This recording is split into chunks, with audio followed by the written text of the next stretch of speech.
Española, Palawan. At mga tita ko po, mga mama ko, kapatid, at mga kaibigan ko. May dala kang picture, pakita mo dyan. Awen, ayan. Pakita natin, ayan. Picture. Wow. Tanggalin mo isa, tanggalin mo isa. Walang kwenta. Yan, mas okay yan. Patingin, huwag mong galawin. Siya ba yan? Patingin, lapit mo ka sa akin. Hindi, ikaw ba to? Saan to? Saan ka ano to? Yan po yung pectoral namin during... Saan kayo ng pectoral? Pectoral po during Mutya ng Palawan, 2011. Tiga Palawan ka. Opo. Sa Puerto Princesa. Kay Mayor Hagedorn, na napakabait. Yes, opo. Okay. So, ito po. Pakita natin, direct. Yan po, napakagandang pectoral. Ito, okay? So, okay. So, saan ka sa Puerto Princesa? Barangay Tinigiban po, San Pedro. Batiin mo yung mga taga Puerto Princesa. Nagpunta kami Hello, dyan. mga taga Puerto Princesa, mga auntie, pinsan, at mga kaibigan ko dyan. Nandito na ako sa real time, big time. Alright. Okay. Ikaw ba ay nag-aaral sa Puerto Princesa? Sa ngayon po, hindi po. Nag-stop po ako because of financial. Ganon. Opo. Sayang, anong year mo na? Nag-stop ka? Second year ereg po. Irregular. Irregular ka. So, anong course mo? HRM po. HRM. Aha. So, may kapatid ka ba? Ilan kayo magkakapatid? Apat po kami magkakapatid. Namatay na po yung bunso kong kapatid. Dahil sa leukemia. Okay. Ayun. Ang tatay mo, natrabaho? Namatay na po yung papa ko.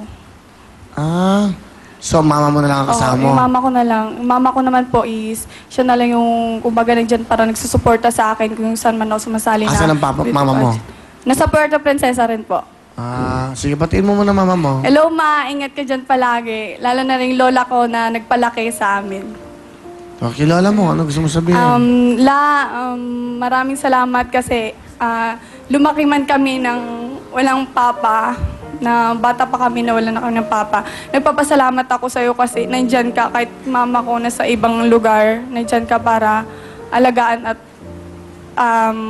yun. Sige, sino kasama mo?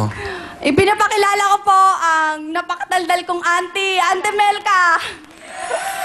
Auntie Milka. Hello, good evening, Will.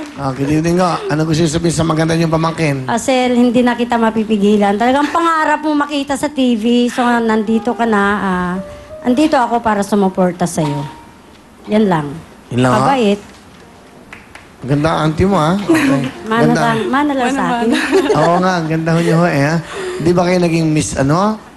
Naging ano ba kayo? Miss, Barangay 88, ano ba? Hindi. Pang wala. quiz bee po ako. Quiz bee, ba? Quiz Pang bee, ha? quiz bee competition. Talaga? Wow, ang galing. Ano ba yun? Sige, Miss Sel, anong gusto mo sabihin? Auntie, maraming salamat kasi ngayon nandito ako sa Manila kahit nung March 8 lang ako dito. Sa lahat ng kung saan man may pictorial or fashion show, nandyan ka, sumusuporta at tulong na rin sa akin. Maraming salamat. Okay. Thank you, Auntie Milka. Ano ang talent from Puerto Princesa? Ano ang talent? Sayaw po. Sasayaw. Ito na po, si Sel from Puerto Princesa!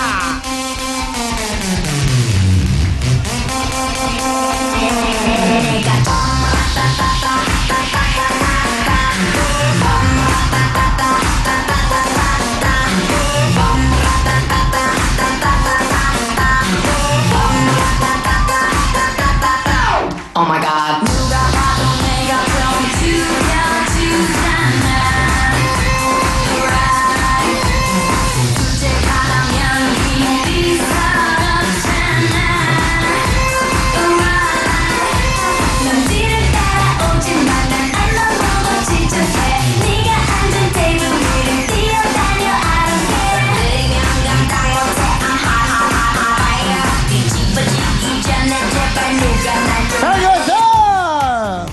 Galing gumalaw, ah.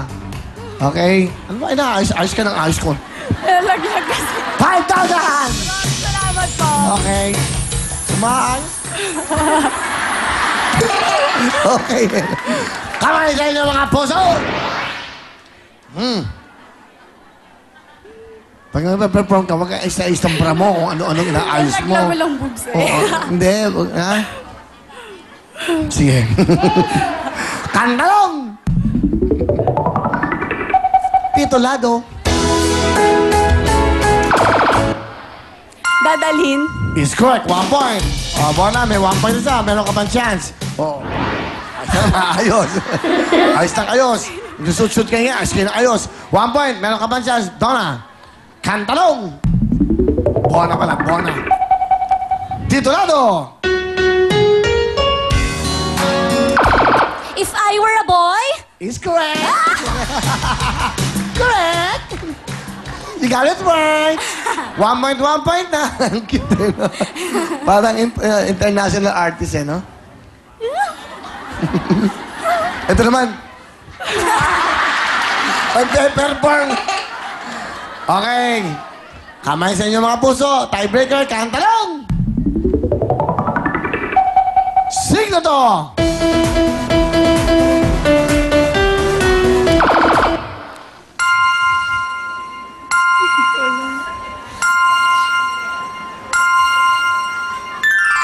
Sayang. Pwede ka manghula eh. Baka matsambahan mo. You have a chance to steal, okay? Pag tama ka, what? di na ako pipindot. Hindi naman pinipindot yan eh. Ay, ginaganon. Ginaganon niya. Okay. Okay. Kung mong pipindutan, gaganunin mo lang, okay? Go! 5 seconds, go! Jennifer Lopez. Ha? Jennifer Lopez. Correct! 1 point, thank you, Cecil! Dalawa na lang po ba? Sige, ayos. Ayos, ayan. Sige. Oh. Mga dalawa pa, mga beauty queens. Ito po si Gretch. Ano na? Gretch ba?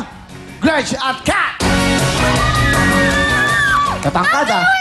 Hi, Gretch. Bati ka muna, ay Hello ha? po, binabati ko po lahat ng kapatid ko. Lahat po ng mga taga-Kabanatuan na may siya. Hello po. Lahat po ng mga nakakakilala sa akin. Hello. Kababayan ko to sa Kabanatuan. Saka sa Kabanatuan. Sumakab po. Sumakab ka. Okay. Doon ka pinanganak sa Sumakab? Opo, dun po ako lumaki. Yung marami mga ganda sa Nueva Ecija. Tingnan mo, oh. Doon ka, oh. Saan ka nag-aaral doon? CI po, pero ngayon po nag-stop po ako kasi financial problem. Problem po. Okay, sa Sumakab, sayang. Hanggang ano year mo doon? Graduating po, 4th year high school. Sayang. Sayang. Nag-graduate ka na, minto ka pa? Kaya nga po Sa high school ka lang? Na ito, eh. Ilan taon ka na ba? 15 years old po. Ang bata mo pa, 15 ka na.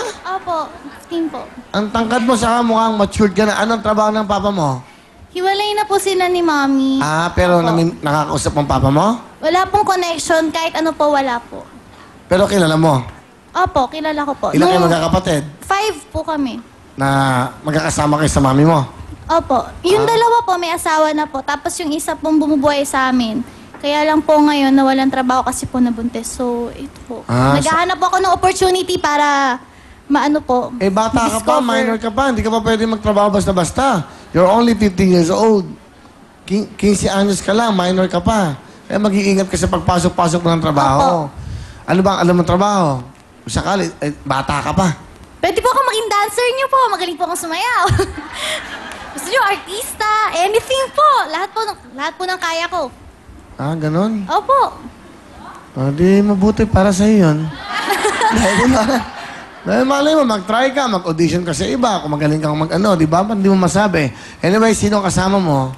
Pinapakilala ko po ang pinaka-the best kong mommy, si Mami Divine. Ay, Mami Divine, good evening po. Kababayan ko kayo. Kayo po wala nag-iisa na, nanay at tatay na sa inyong mga anak. Sa Sumakab, kayo po ang gumagawa ng paraan. Ano gusto niyo sabihin sa maganda niyong anak? Sana po makatapos siya ng pag-aaral at matuto siyang magdasal para matupad yung mga pangarap niya. 15 years old na yung anak nyo, tapos hindi nakapagtapos ng high school. Nanay, ba't di nyo pinilit? Iutang man lang.